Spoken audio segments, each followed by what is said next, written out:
PSX 150មួយគ្រឿងនេះយើងធ្វើការផ្លាស់ប្ដូរគ្រឿងក្នុងសឹងតែទាំងអស់តែម្ដងបងប្អូនអ្វីដែលខ្ញុំកំពុងតែកាន់នេះយើងហៅថាសំណុំយេនយើងដាក់ជាមួយសំណុំយេនថ្មីប្រអប់ស៊ីនតែម្ដងបាទដោយសារតែសំណុំយេនមកគាត់ធ្វើច្រើនដងហើយវាអត់ស្ងាត់បើសិនយើងដាក់ទៅណាបាទហើយនេះគឺជាសំណុំយេនចាស់បំផុតនឹងឯង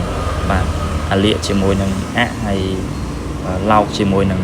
បថៅយេនណាបាទអញ្ចឹងបងប្អូនមានតម្រូវការចង់បានគ្រឿងស៊ីនណាអាចតាក់ទងមកបានយើងមានការធានាដល់ទៅ6ខែសម្រាប់ការរើម៉ាស៊ីនបាទហើយជាមួយនឹងគ្រឿងម្លាស់សុទ្ធជាមួយនឹងសេវាកម្មច្បាស់លាស់ណាបាទហើយសម្រាប់ម៉ូតូនេះក្រៅពីសំណុំយេនថ្មីយើងសៃជាមួយនឹង piston ស៊ីនដាក់ចូលហើយច្បាប់ជាមួយនឹងច្បាប់ដៃថែបបងប្អូនណាគឺតាន់ល្អអត់ងាយសឹកអត់ងាយលាន់ណាច្បាប់នេះបាទហើយនេះគឺជា piston ស៊ីនឯងយើងធ្វើការផ្លាស់ប្ដូរចូលបាទគឺ050បាទអញ្ចឹងម៉ូតូនេះធ្វើការផ្លាស់ប្ដូរ piston 2 ដងហើយអញ្ចឹងបងប្អូនមានតម្រូវការអាចតាក់ទងមកបានអរគុណច្រើន